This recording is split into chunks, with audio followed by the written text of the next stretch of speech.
Hi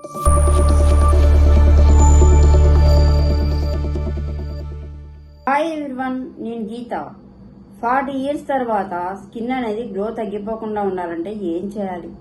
body అనేది fitness పోకుండా ఉండాలంటే ఎలాంటి డైట్ మెయింటైన్ చేయాలి, ఎలాంటి కేర్ తీసుకోవాలి, ఇవన్నీ మీకు చెప్తాను, ఫాలో అవ్వండి. ఎందుకు 40 years తర్వాత అని చెప్పారంటే, నాకు ఒక ఆవిడ మెసేజ్ చేశారండి, మేడం నేను +40లో ఉన్నాను, నా స్కిన్ అనేది ఎందుకో గ్లో తగ్గిపోతుంది, బాడీ కూడా ఫిట్నెస్ లేదని చెప్తున్నారండి. ఒకళ్ళకి వచ్చిన ఒక ప్రాబ్లం 100 మందికి సమాధానం అవుతుంది అనమాట. అందుకని ఈ వీడియో చేస్తున్నాను. ఇది అందరికీ యూజ్ అవుతుందండి. లేడీస్ జెంట్స్ అందరూ ఫాలో అవ్వండి.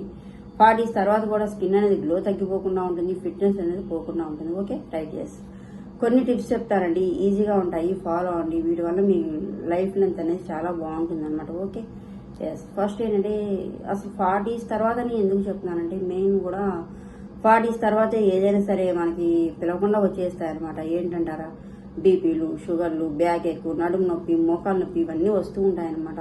20sలో 30sలో ఉన్నట్లు ఉండదన్నమాట. 20sలో 30sలో ఏముందండి, మనం ఎలా ఉన్నా బాగుంటాం, ఏం తిన్నా డైజెస్ట్ అవుతుంది, మెయింటైన్ చేసినా చేయకపోయినా అందంగా కనిపిస్తాం. ఆ ఏజ్ అలాంటిది, అవునా? కానీ కొంచెం ప్లస్ ఏజ్ పెరిగే కొద్దీ కొంచెం స్కిన్ అనేది గ్లో అనేది తగ్గిపోతుంది అనమాట. బాడీ కూడా అంత ఫిట్గా అనిపించదు. కానీ 40s అంటే పెద్ద ఏజ్ ఏం కాదనమాట. కానీ మీరు మెయింటైన్ చేయకపోవడం వల్ల మీకు అలా అనిపిస్తుంది అనమాట. నేను చెప్పినన్ని ఫాలో అవ్వండి. ఎవరైనా సరే ఫిట్గా ఉంటారు, యంగ్గా కనిపిస్తారు. Okay, right. ఎస్. ఫస్ట్ ఏంటంటే, మనం చెక్ చేసుకోవాల్సింది ఏంటంటే వాటర్ అనమాట. నేను వచ్చానంటేనే కంపల్సరీ వాటర్ టాపిక్ అనేది ఉంటుందండి. ఎందుకంటే నేను అన్నిటికీ వాటర్ మెయిన్ అని చెప్తాను అనమాట. ఫస్ట్ చెక్ ఏంటంటే, డీహైడ్రేట్ యువర్ సెల్ఫ్. మీరు ఎంత వాటర్ తాగుతున్నారు, అసలు వాటర్ తాగుతున్నారా లేదా, ఇదే చెప్తాను నేను. ఎందుకంటే అసలు వాటర్కి చాలా మంది ఇంపార్టెన్స్ ఇవ్వరు. ఫుడ్ తినేటప్పుడు తాగుతారు, లేకపోతే వాటర్ అయితేనే తాగుతారు. అలా కాకుండా మీకు వాటర్ అయినా అవ్వకపోయినా సరే కంపల్సరీ 1 అవర్కి కంపల్సరీ వాటర్ తీసుకుంటూ ఉండండి. అండ్ లిక్విడ్స్ని ఎక్కువ తీసుకుంటూ ఉండండి. స్కిన్ అనేది గ్లో తగ్గిపోకుండా ఉంటుంది, డీహైడ్రేట్ అవ్వకుండా ఉంటుంది. ఇంకోటి ఏంటంటే, జ్యూసెస్ కన్నా కూడా తినగలుగుతాం కదా మనం, జ్యూసెస్ కన్నా కూడా ఫ్రూట్స్ని తినండి. డైరెక్ట్ ఫైబర్ అందుతుంది మనకి. డైరెక్ట్ ఫ్రూట్ని తినేయండి, డైరెక్ట్గా ఫైబర్ అందుతుంది. ఇలాంటివన్నీ మెయింటైన్ చేయండి. ఫస్ట్ ఇది కూడా గుర్తుపెట్టుకోండి. Okay, right. ఎస్. ఇంకోటి ఏంటంటే, ఎక్సర్సైజెస్ అండ్ యోగా అనమాట. మనం ఇప్పుడు చేయమంటే అస్సలు చేయమన్నమాట. కొంచెం ప్లస్ అనేసరికి కొంచెం చాలా మందికి ఫ్రీ అనేది దొరుకుతుంది అనమాట. అప్పుడు మీరు ఏం చేస్తారంటే, కొంచెం టైంని డైలీ 1 hour స్పెండ్ చేసుకోండి. మీకోసం మీరు యోగా చేసుకోండి. ఎందుకంటే మైండ్ అనేది ఫ్రీ అవుతుంది అనమాట. అలానే ఎక్సర్సైజ్లు అనమాట. పడి ఏమి ఎక్సర్సైజ్లు వద్దనే చెప్తాను నేను. ఏమీ అవసరం లేదు, మన ఇంట్లో ఉండే వాటితోనే చేసుకోండి. అండ్ హ్యాండ్స్ ఎక్సర్సైజ్ చేసుకోవచ్చు, ఫేస్ ఎక్సర్సైజ్ చేసుకోవచ్చు, స్టమక్ ఎక్సర్సైజ్ చేసుకోవచ్చు, ఇంట్లోనే వాకింగ్ చేసుకోవచ్చు. గంటల తరబడి టీవీ చూడకుండా మధ్యలో నడుస్తూ టీవీ చూడొచ్చు. ఇలా సంథింగ్ స్మాల్ ఎక్సర్సైజ్ చేసుకోండి. వర్కర్స్ ఉన్నా కూడా బట్టలు ఫోల్డ్ చేసుకోవటం, అంటే మనం అసలు హ్యాండ్ అనేది కదులుతుందా లేదా. చాలా మంది మీరు అబ్జర్వ్ చేసుకోండి, ఇలా బట్టలు కొంతమంది ఆరేస్తున్నారో లేదా ఇవ్వాలో నాకు తెలియదండి. బట్టలు ఆరేసేటప్పుడు మీకు ఇక్కడ కానీ పెయిన్స్ వస్తే మీకు బోన్స్ అనేది వీక్ అయిపోయినట్టుమాట. అలా కాకుండా మీరు ఒకసారి అవన్నీ మనకు చెకింగ్ వస్తాయి అనమాట. చిన్న వర్క్స్, ఎంత వర్కర్స్ ఉన్నా కూడా చేసుకుంటూ ఉండండి. మీకు ఇది తెలిసిపోతుంది అనమాట. ఇలాంటివన్నీ మీరు ఇంట్లోనే చేసుకోవచ్చు. ఇలాంటివన్నీ కంపల్సరీ యోగా ఎక్సర్సైజ్ చేసుకుంటూ ఉండండి. Okay, right. ఎస్. ఇంకోటి ఏంటంటే ఫుడ్ అనమాట, డైట్ అనేది అనమాట. డైట్ అనేది అంటే ఎలా తీసుకుంటారంటే, ఇప్పుడు 20sలో 30sలో ఏమంటారు, ఏం తిన్నా కూడా డైజెస్ట్ అయిపోతాయి, ఏ ప్రాబ్లమ్స్ రావు, అవునా? బాగుంటుంది, ఏం తిన్నా కూడా తినేస్తాం మనం. కొంచెం ప్లస్ ఏజ్ పెరిగే కొద్దిగా ఏమవుతుందంటే కొంచెం డైజెషన్ ప్రాబ్లమ్స్ వస్తాయి, అండ్ గ్యాస్ట్రిక్ ట్రబుల్స్ వస్తాయి. ఇలాంటివన్నీ వస్తూ ఉంటాయి అనమాట.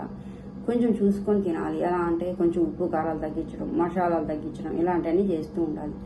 చాలా మందికి ఒకటి ఇనుంటారు, మీరు ఏమంటారు, తినేటప్పుడే తినాలి, ఏదైనా హెల్త్ ప్రాబ్లం వస్తే కంపల్సరీ తినలేమనే కాన్సెప్ట్ చాలా మందికి ఉందనమాట. ఆ కాన్సెప్ట్కి నేనైతే ఫుల్ యాంటీ అండి. ఎందుకో చెప్పనా, ఎగ్జాంపుల్ ఇవ్వాలి, మనం ఒక ఫుడ్ తింటున్నాము, ఇవాళ లంచ్ అనేది చాలా బాగుంది, కర్రీ చాలా బాగుంది, ఏ బిర్యానీలో చేసేసుకున్నాము. ఇక్కడ కడుపు నిండినా కూడా ఏమవుతుందంటే క్రేవింగ్స్ అనేది ఎక్కువైపోయాయి. అంటే మనకి ఇష్టమైన ఫుడ్ కాబట్టి ఈ రోజు మన కడుపు నిండినా కూడా కొంచెం ఎక్కువ తినేస్తాము. అంటే తినాల్సిన దానికన్నా ఎక్కువ తినేస్తాం. తినాల్సిన దానికన్నా ఎక్కువ తినేస్తే వారు బాగానే ఉంది, రేపటికి ఏమవుతుంది, స్టమక్ అప్సెట్ అవుతుంది, డైజెషన్ ప్రాబ్లం వస్తుంది, గ్యాస్ట్రిక్ ట్రబుల్ వస్తుంది, ఏదో ఒకటి వస్తుంది అనమాట ఇవాళ ఎక్కువ తిన్నందుకు. అప్పుడు ఆ ప్రాబ్లం అనేది మనకి ఏమవుతుంది, 2-3 days ఫేస్ చేస్తాం అనమాట. 1 day మనం క్రేవింగ్స్ ఆపుకోలేక ఎక్కువ తిన్నందుకు ఒక 2-3 days అనేది మనం కొంచెం ప్రాబ్లం ఫేస్ చేస్తాం అనమాట. 2-3 days అనేది సరిగ్గా తినలేమన్నమాట. ఒక్కరోజు ఎక్కువ తింటేనే 2-3 days ప్రాబ్లం ఫేస్ చేస్తాము. అలాంటిది ప్రాపర్గా డైట్ అనేది కరెక్ట్గా లేకుండా ఏడాపెడాగా ఇప్పుడు బాగున్నాం కదా అని ఎలాగోలా తినేస్తే తొందరగా హెల్త్ ఇష్యూస్ వస్తాయన్నమాట. అవన్నీ రాకుండా ఉండాలంటే ప్లస్ ఏజ్ పెరిగే కొద్దీ కొంచెం ప్రాపర్గా డైట్ అనేది కరెక్ట్గా మెయింటైన్ చేయడం బెటర్ ఎవరైనా సరే. Okay, right, yes. అండ్ ఇంకోటి ఏంటంటే మీరు మెంటల్గా ఫిజికల్గా స్ట్రాంగ్గా ఉండాలి. అంటే ఎలా, చాలామంది మనం ఏజ్లో ఉన్నప్పుడు ఏంటంటే ఏదైనా ప్రాబ్లం వచ్చినా ఏమైనా వచ్చినా కూడా ఏమవుతుంది, తట్టుకుంటాము, అవసరమైతే పోట్లాడతాము, అరుస్తాము, గొడవ పడతాము. ఇవన్నీ ఏంటి, కొంచెం మైనస్ ఏజ్లో చేయిస్తాం అనమాట. ప్లస్ ఏజ్లో వచ్చేసరికి కొంచెం మైండ్ మెచ్యూరిటీ వస్తుంది, అరవలేమో, కొంచెం ఓపిక తగ్గిపోతుంది అనమాట. అందుకని మీరు ఈ ఏజ్లోనే చాలా స్ట్రాంగ్గా మైండ్ని ఎనర్జీగా ఉంచుకోవాలన్నమాట. అంటే ఏం చేయాలి, మనం మైనస్ ఏజ్లో ఉన్నప్పుడు ఏంటంటే ఎవరితో షేర్ చేసుకోము, కొంచెం పర్సనల్ ప్రాబ్లమ్స్ ఉంటాయి, అలాంటివి ఉంటాయి, షేరింగ్ అనేది తక్కువ ఉంటుంది అనమాట. అలా కాకుండా ప్లస్ ఏజ్లో ఉన్నప్పుడు మీరు కంపల్సరీ ఎవరితోనే షేర్ చేసుకోండి. షేరింగ్ అనేది మెయిన్ ఇంపార్టెంట్ అనమాట. అది మీ హస్బెండ్ అవ్వచ్చు, మీ వైఫ్ అవ్వచ్చు, ఫ్రెండ్స్ అవ్వచ్చు, కొలీగ్స్ అవ్వచ్చు, సంథింగ్ ఎవరన్నా కానీ మీరు ఒక పర్సన్తో షేర్ చేసుకోండి, మీ బర్డెన్ అనేది దిగిపోతుంది. ఇంకోటి ఏంటంటే ప్లస్ ఏజ్ మైనస్ అనే ఏజ్ కాదండి, ఏజ్ వాళ్ళైనా సరే మీకు ఏదైనా ప్రాబ్లం వచ్చింది, బాధ వచ్చిందంటే మీరు ఏడ్చేయండి. నేను ఏడమనే చెప్తాను, అసలు ఏడవద్దని చెప్పను ఈ విషయంలో. మీరు ఏడ్చేయండి, మీ కంట్లో నీళ్ళు అయిపోయే వరకు ఏడ్చేయండి, మీ బర్డెన్ అనేది దిగిపోతుంది అనమాట. కంపల్సరీ మీకు జెంట్స్ అయితే ఏడవలేరు, అవునా, మీరు అరిసేయండి, ఓపెన్ ప్లేస్లోకి వెళ్ళి పెద్దగా అరవండి, మీ స్ట్రెస్ లెవెల్స్ తగ్గిపోతాయి అనమాట. లేడీస్ అయితే ఏడ్చేయండి, మీరు ఎంత ఏడిస్తే అంత మీ స్ట్రెస్ బర్డెన్ అనేది దిగిపోతుంది అనమాట. తర్వాత మీకు ఏడవడానికి కూడా ఓపిక ఉండదు, కానీ స్ట్రెస్ అనేది దిగిపోతుంది అనమాట. మీకు ఏదైనా ప్రాబ్లం వచ్చిందంటే మీరు ఏడ్చేయండి, మీ బర్డెన్ అనేది దిగిపోతుంది. అలానే ప్లస్ ఏజ్ వాళ్ళు కంపల్సరీ మీ స్ట్రెస్ అనేది స్ట్రాంగ్గా ఉండాలి, మీరు ఫిట్గా ఉండాలంటే కంపల్సరీ మీరు షేరింగ్ అనేది ఇంపార్టెంట్ అనమాట. కంపల్సరీ ఒక పర్సన్తో షేర్ చేస్తూ ఉండండి, మీ బర్డెన్ అనేది దిగిపోతుంది అనమాట. చాలా మంది ఏంటి నాకే ప్రాబ్లమ్స్ వస్తున్నాయి, ఎవరికి ప్రాబ్లమ్స్ లేవని చాలా మంది ఫీల్ అవుతారు. ప్రాబ్లమ్స్ అనేది అందరికీ ఎందుకు ఉండవండి, నాకుండవా మీకుండవా, నేను మీకు చెప్తున్నానా మీరు నాకు చెప్తున్నారా, అలా కాదు. ప్రాబ్లం అనేది అందరికీ వస్తుంది, దాన్ని తట్టుకొని నిలబడాలి. అంటే మనం స్ట్రాంగ్గా ఉండాలి. వేరే వాళ్ళు వచ్చి మన ప్రాబ్లం సాల్వ్ చేయరు కదా. కొంతమంది కాలమే సమాధానం చెప్తుంది అంటారు. కాలం సమాధానం చెప్పేదాకా ఎందుకండి, మన ప్రాబ్లం వచ్చింది, అది ఎందువల్ల వచ్చింది, మనం సాల్వ్ చేసుకోలేమా, సాల్వ్ చేసుకోవాలి, తట్టుకోవాలి, నిలబడాలి. అంటే మైండ్ అనేది స్ట్రాంగ్గా ఉండాలి.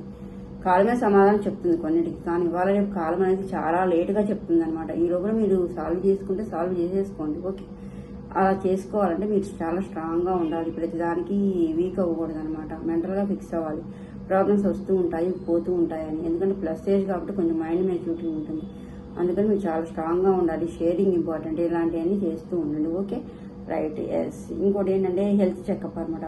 మెయిన్ లేడీస్ అయితే periodical health checkups compulsory. Plus age వచ్చేసరికి 40sలో అలా కొంతమంది మెనోపాజ్ స్టేజ్ వస్తుంది అనమాట. ఆ టైంలో ఏమంటున్నారు, ఎక్కువ కోపము, చికాకు, పీరియడ్స్ రెగ్యులర్గా రావడం వల్ల ఇలా అన్నీ ఫేస్ చేస్తూ ఉంటారనమాట. అందుకని కొంచెం ప్లస్ ఏజ్ రాగానే కొంచెం రెగ్యులర్గా హెల్త్ చెకప్ చేసుకుంటూ ఉండండి. చాలామంది చెకప్ అనగానే భయపడతారు, లేని అన్ని బయటకు వస్తాయి, లేని అన్ని చెప్పేస్తారండి. లేని అన్ని ఎక్కడి నుంచి తెచ్చి పెడతారండి, ఎవరైనా సరే మనకు ఉన్నవే చెప్తారనమాట. అలా భయపడద్దు. ప్లస్ ఏజ్ వచ్చాక కంపల్సరీ రెగ్యులర్గా ఒక్కసారి హెల్త్ చెకప్ చేయించుకోండి. ఇమీడియట్ రెగ్యులర్గా ట్రీట్మెంట్ తీసుకోండి, ఇమీడియట్గా ట్రీట్మెంట్ తీసుకోండి, ఇమీడియట్గా మెడిసిన్ యూజ్ చేసుకోండి, మీకు ఈజీగా తగ్గిపోతుంది అన్నమాట. ఓకే, ఇది ఇంకొక పాయింట్. ఇంకోటి ఏంటంటే మెయిన్ ఇది ఒక ఇంపార్టెంట్ అండి, ఇదేంటంటే మెంటల్లీ ఫిజికల్ టచ్ అనమాట. ఓకే, అంటే ఫిజికల్ టచ్ కాదండి, మెంటల్ ఎమోషనల్ టచ్. అంటే ఇది ఎలా ఉంటుందంటే, ఇది తప్పుగా తీసుకోకండి, ఇది ప్లస్ ఏజ్కి చాలా యూజ్ అవుతుంది అనమాట. హస్బెండ్లు బయటకు వెళ్తారు, మార్నింగ్ నుంచి నైట్ ఇంటికి వస్తారు. అలానే లేడీస్ మార్నింగ్ నుంచి ఇంట్లో ఒక్కళ్ళే ఉంటారు. అవునా, ఏమవుతుందంటే ఒక్కసారన్నా సరే మీరు మీ హస్బెండ్కి కాల్ చేసి తిన్నావా అని అడగండి. ఒక్కసారన్నా, కనీసం ఒకసారి ఒక మెసేజ్ అయినా పెట్టండి. ఇది అలవాటు ఉండదు చాలా మంది, కొంచెం అలవాటు చేసుకోండి. ఇది మైనస్ ఏజ్లో అయితే అవసరం పడదు, డిషన్లు ఉంటాయి, ప్రేమలు ఇష్టాలు అన్నీ ఉంటాయి. ప్లస్ ఏజ్ వచ్చేసరికి ఎక్కువ రెస్పాన్సిబిలిటీస్ ఇవన్నీ ఉంటాయి కాబట్టి ఇవన్నీ ఎక్కువ చేసుకోరు ఎవరు. ఒకసారి మీరు కాల్ చేసి తిన్నావా అని అడగండి, ఒక మెసేజ్ పెట్టండి. సేమ్ వే జెంట్స్ కూడా లేడీస్కి వైఫ్స్కి అనమాట, తిన్నావా, ఏం చేస్తాం, ఒకసారి ఎంతవరకులో ఉన్నా కూడా ఒక మెసేజ్ అన్నా పెట్టండి. ఇది ఒకటి అలవాటు చేసుకోండి, ఇది ప్లస్ ఏజ్కి చాలా యూజ్ అవుతుంది. మైండ్ అనేది రిలాక్స్ అవుతుంది. మీరు రేపటి నుంచే స్టార్ట్ చేసుకోండి. మీకు మెంటల్ టచ్ అనేది ఎక్కువ క్లోజ్నెస్ అనేది ఉంటుందన్నమాట. ఇది చాలా ప్లస్ ఏజ్ వాళ్ళకి చాలా యూజ్ అవుతుంది. ఇది ఒకటి బాగా ఫాలో అవ్వండి. Okay, right, yes. ఇంకోటి ఏంటంటే finally self love and self care అనమాట. ఇది కూడా నేను ఒక వీడియోలో చెప్పాను అనమాట. మనం చెప్పాను కదా 30s లో 20s లో ఉన్నప్పుడు ఎలా ఉన్నా కూడా అందంగా కనిపిస్తాం, బాగుంటాము. ప్లస్ ఏజ్ వచ్చేసరికి ఏమవుతుందంటే అసలు కేర్ అనేది తీసుకోరనమాట. అలా వదిలేస్తారు. అలా వదిలేయకండి. ఏం చేస్తారంటే ఒకసారి సెల్ఫ్ కేర్ తీసుకోండి.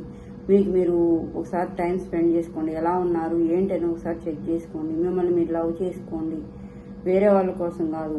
ఒక బ్యూటీ అనేది ఏంటంటే ఓన్లీ బ్యూటీ కోసమే కదండి, హెల్త్ కోసం కూడా అనమాట. మనం బాగుంటే హెల్త్ కూడా బాగుంటుంది అనమాట. మనం ఫేసే డల్గా అనిపిస్తే ఆటోమేటిక్గా డల్ అయిపోతాం మనం. అలా కాకుండా మీరు ఫేస్లో గ్లో పెంచుకోండి. అండ్ ఒకసారి సెల్ఫ్ కేర్ అనమాట. ఒకసారి రెడీ అవ్వండి. వీక్లీ వన్స్ అయినా సరే ఒకసారి అద్దంలో చూసుకోండి. మీకు ఎలర్జిక్ లెవెల్స్ అనేది పెరుగుతాయి అనమాట. ఇవన్నీ ఫాలో అవుతాయండి. ప్లస్ 40s కూడా ప్లస్ 30s లాగా ఉంటారు. ఎవరైనా సరే యంగ్గా కనిపిస్తారు. మెయిన్ అన్నిటికన్నా మెంటల్ టచ్ అనేది మెయిన్ ఇంపార్టెంట్ అండి. మీరు రేపటి నుంచే మీ వైఫ్కి మీ హస్బెండ్కి ఒక కాల్ కానీ ఒక మెసేజ్ కానీ డైలీ చేస్తూ ఉండండి. మీకు మెంటల్ టచ్ ఎమోషన్ అనేది పెరుగుతుంది. బాండింగ్ అనేది చాలా బాగుంటుంది. ఈ ప్లస్ అనేది చాలా అవసరం అన్నమాట. ఓకే, ఇలాంటివన్నీ ఫాలో అవుతూ ఉండండి. లైఫ్ అనేది చాలా బాగుంటుంది లాంగ్ లెంత్లో. ఓకే, వీడియో నచ్చితే లైక్ చేయండి, షేర్ చేయండి, సబ్స్క్రైబ్ చేయండి. Thank you.